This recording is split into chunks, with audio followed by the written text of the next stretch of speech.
Okay, we're live on Make Your Marks weekly live and learn. We're here with Daniella Frost. She's going to introduce herself because she'll do it better than I will.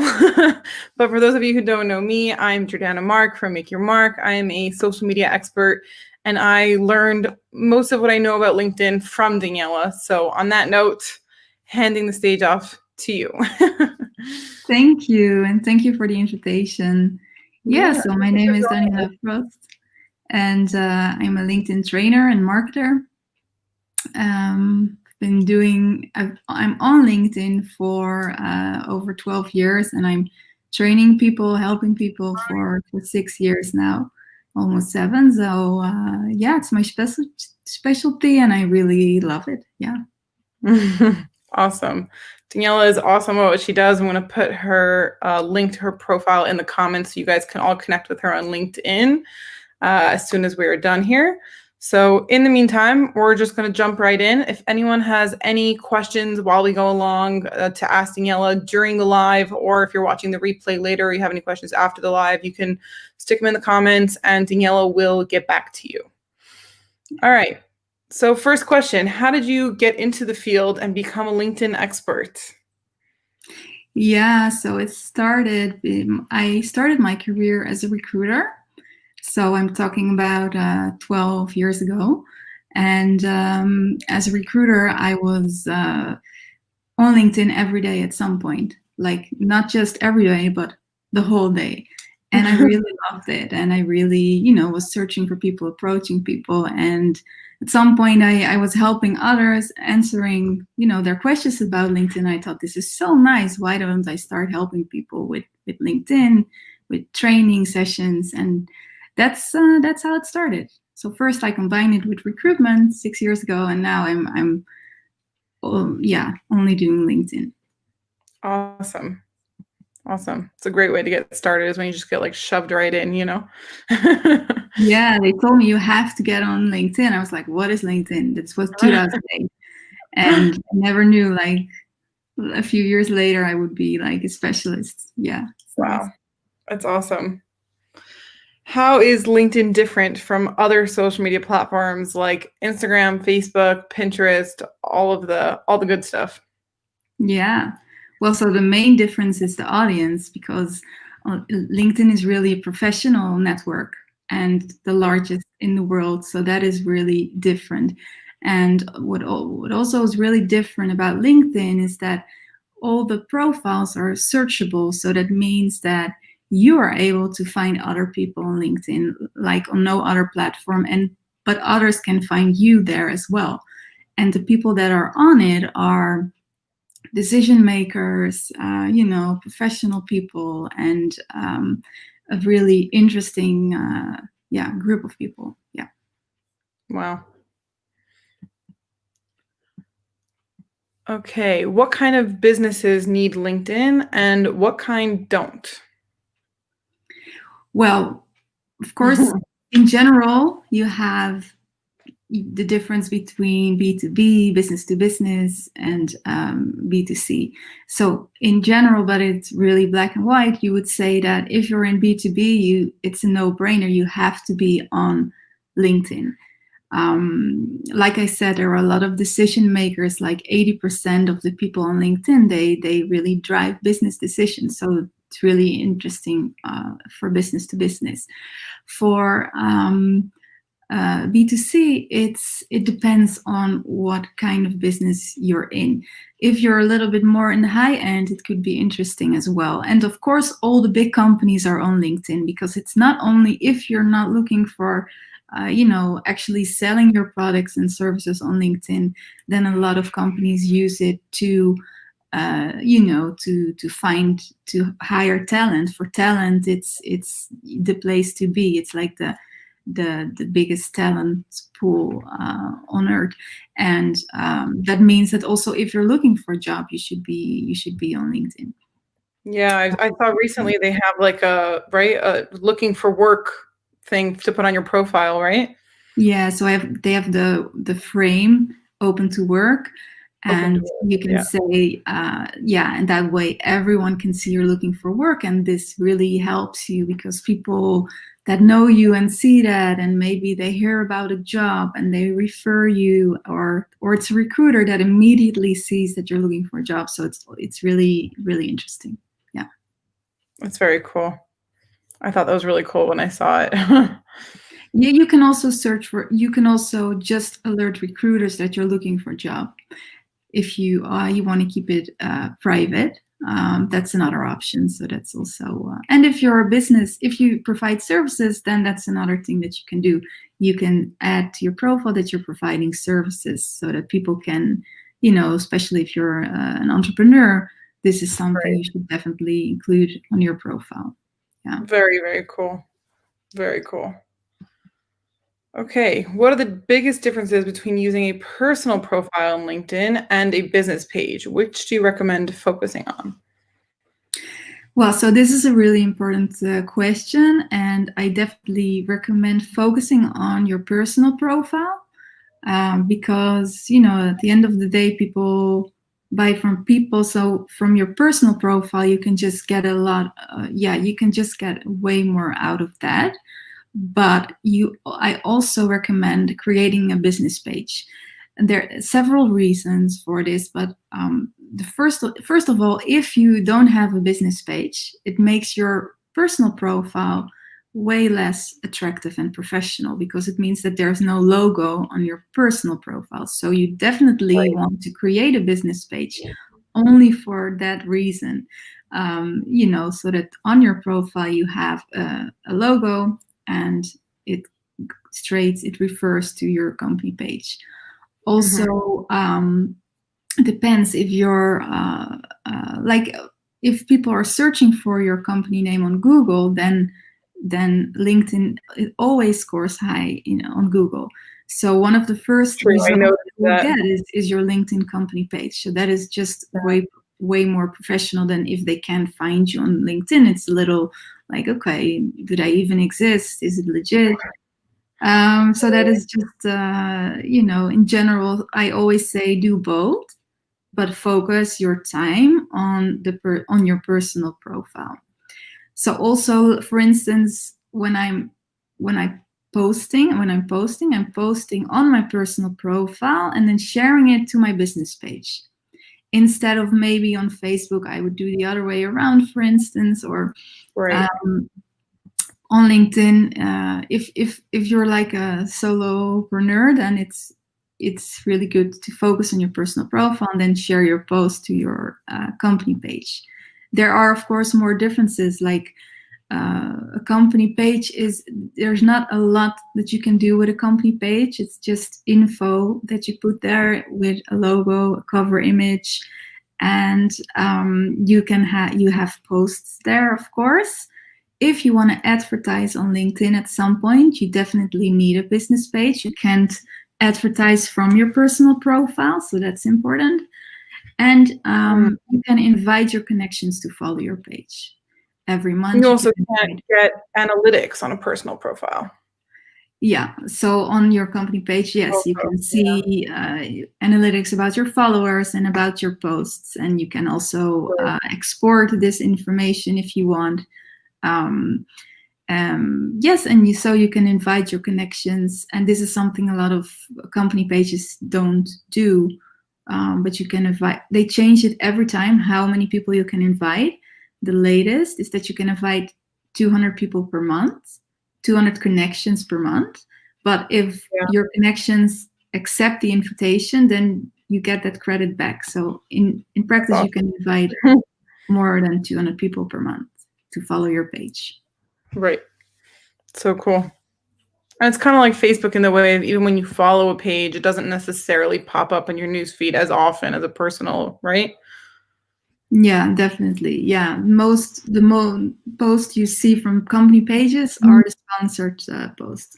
So if you want to have sponsored content, you would do it from your business page. But I don't. If I see a sponsored post from a business page and the page has 10 followers, I'm like, I would wait a little until you do that, until you have more followers. Right. You know, Right. It's not so legit. yeah, and in that case, you might go for another advertising option, like a text ad that doesn't include your company page. That's just an Right. ad with a clickable link. Right. Totally. Totally. Totally. Wow. Okay. What is the number one mistake you see people making on LinkedIn? I hope I'm not making it.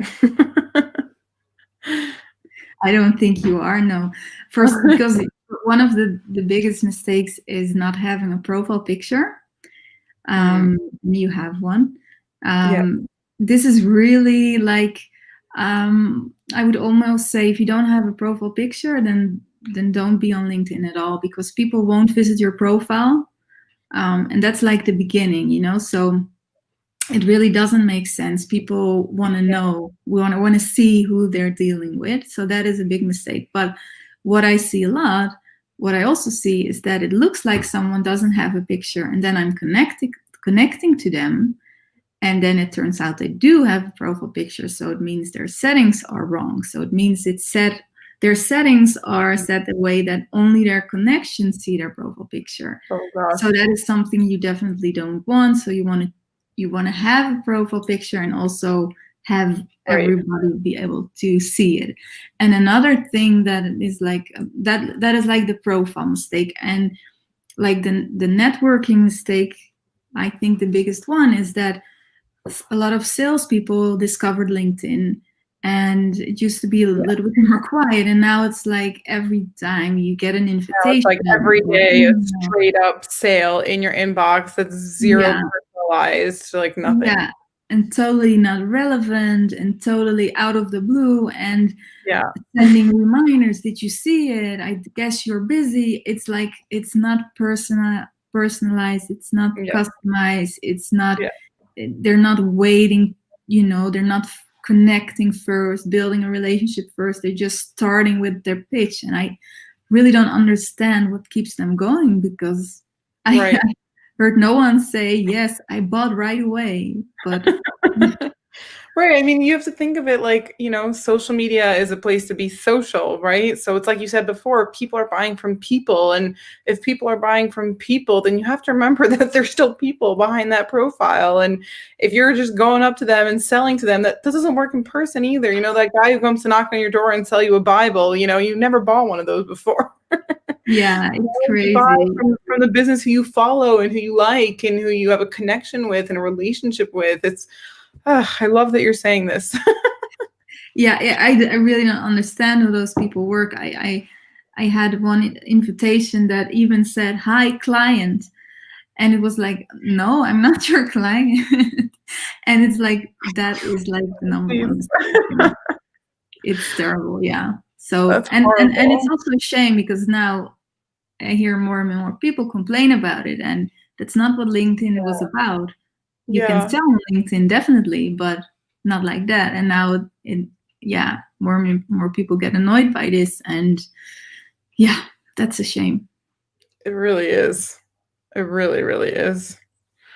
So on that note, should I be accepting all connection invites on LinkedIn? Why or why not? So first of all, you have like the people that connect with anyone, and you have the people that connect with only the people they know. So it's important to do what feels right for you, but I think the answer is a little bit more in the middle.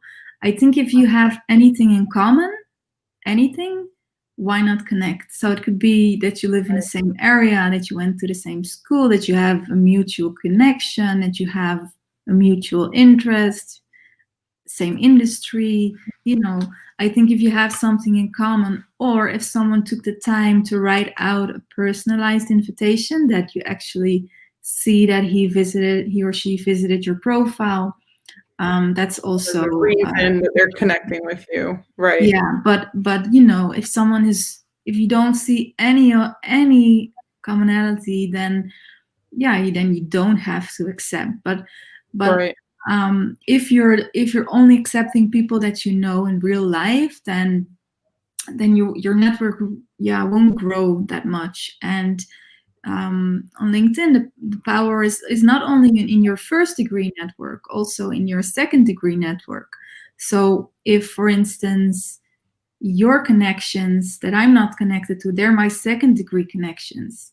And maybe I would do a search for my second degree connections, or they would do a search for their second degree connections, and we could find each other like that. And if we want to, reach out or do business with each other, we have you. We can say, hey, I see we have a mutual connection, or I ask you, can you, put in a good word for me, or so that it's not only about your first degree network, it's about your second degree. So the bigger your first degree network is, so the bigger your second degree network is as well. Right. So your second degree network is kind of like your friend of friends. Yeah, exactly. Yeah. Yeah. And when you're approaching people, even as when I was approaching people as a recruiter, but also if you would approach people,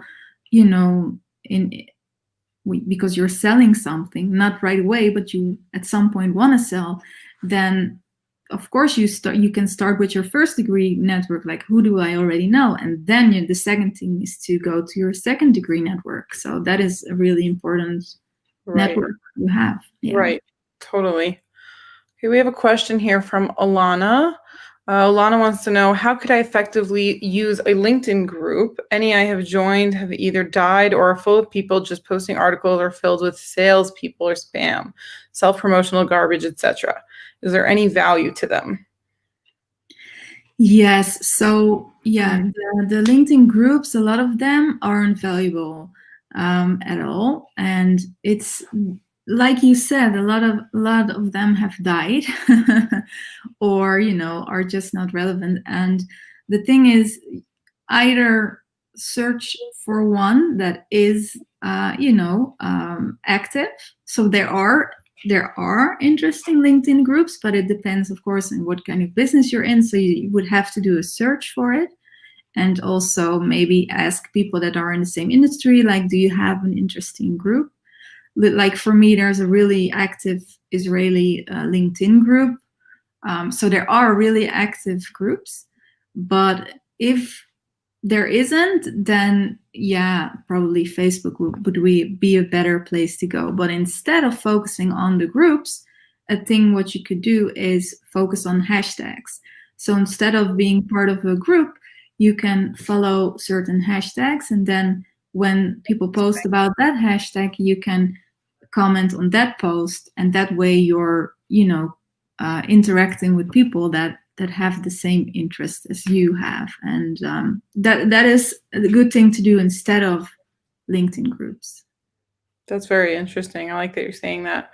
And correct me if I'm wrong, but also you could always start your own active LinkedIn group, make it what you want. When it's yours, you can do whatever you want with it, Of course, you can create one. Yeah, definitely.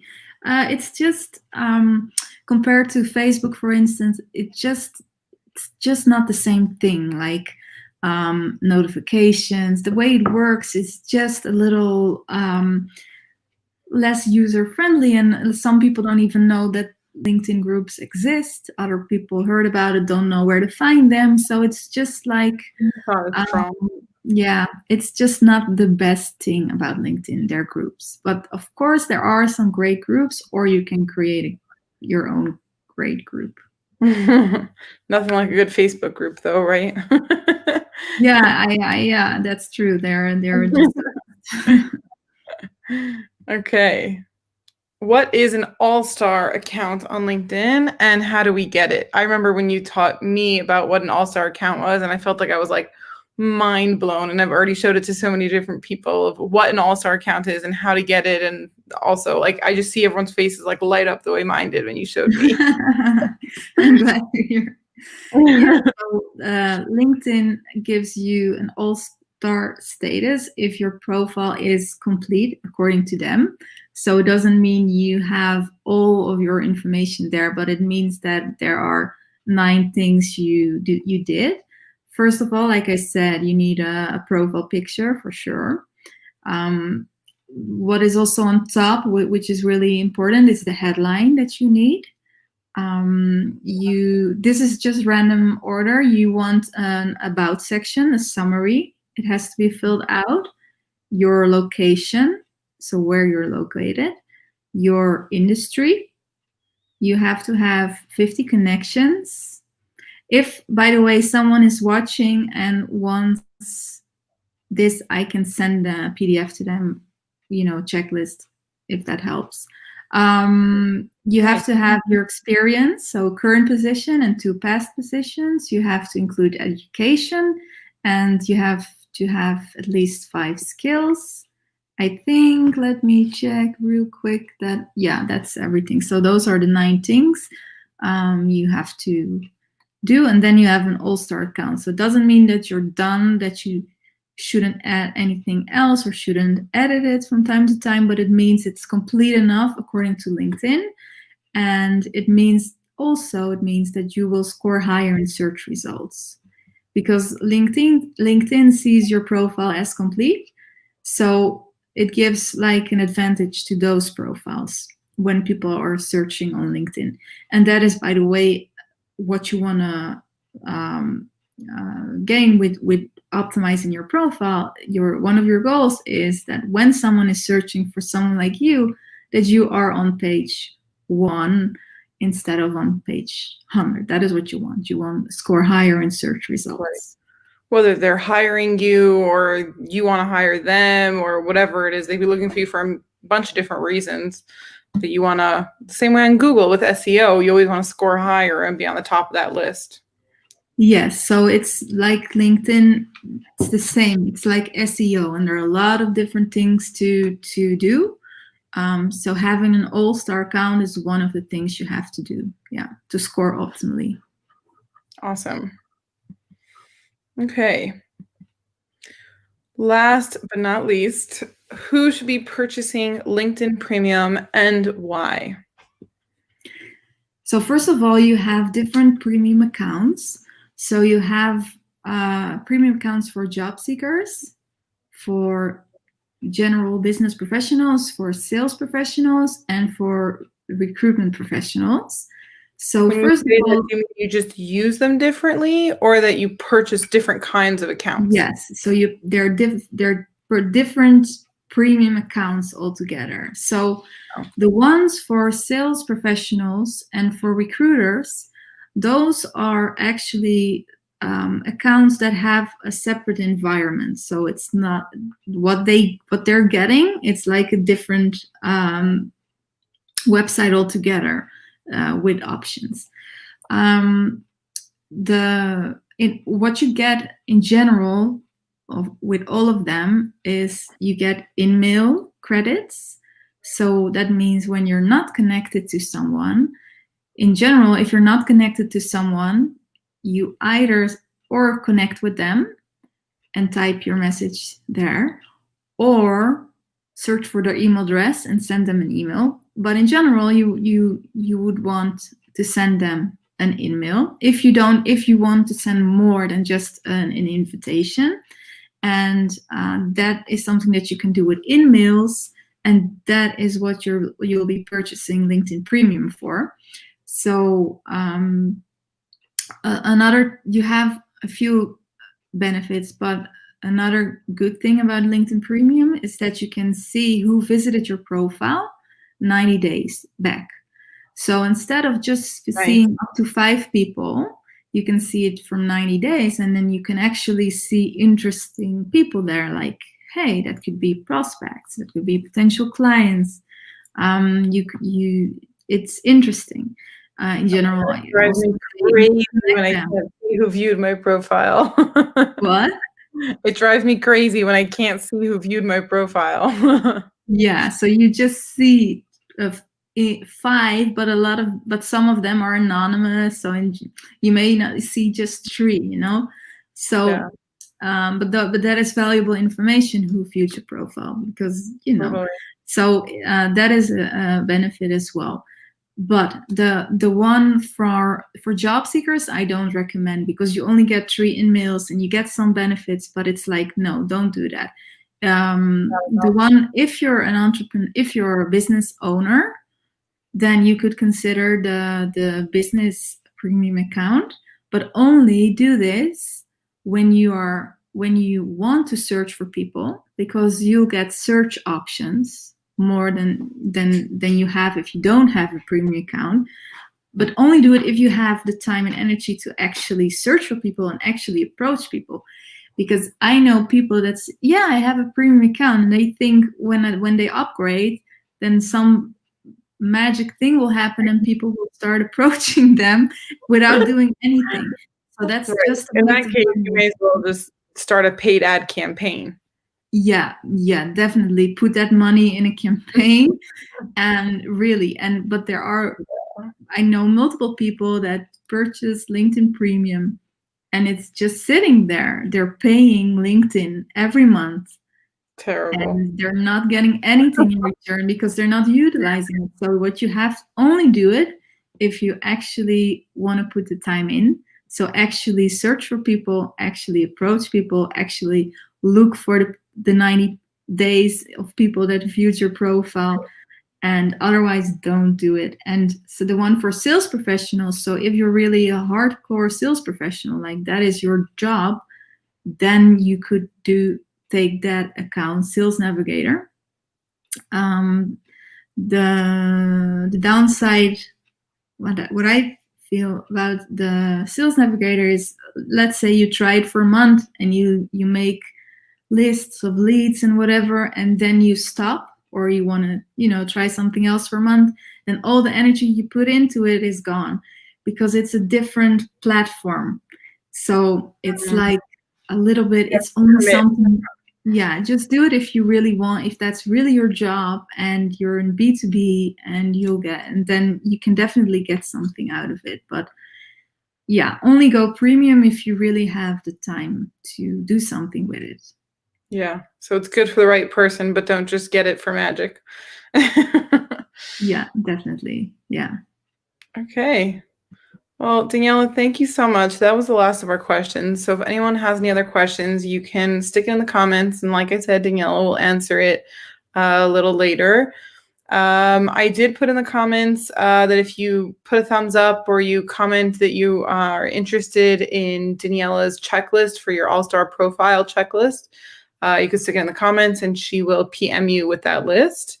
That's it. Thank you so much for coming on, Daniella. This was really great. I really hope our viewers learned a lot about LinkedIn, and I'm going to put your profile in the comments as well so that everyone can connect with you. And I'll see you on LinkedIn. Yeah, all right. Thank you. Have a nice evening. Thank you Good so luck, much. Good night, everyone. everybody. Bye.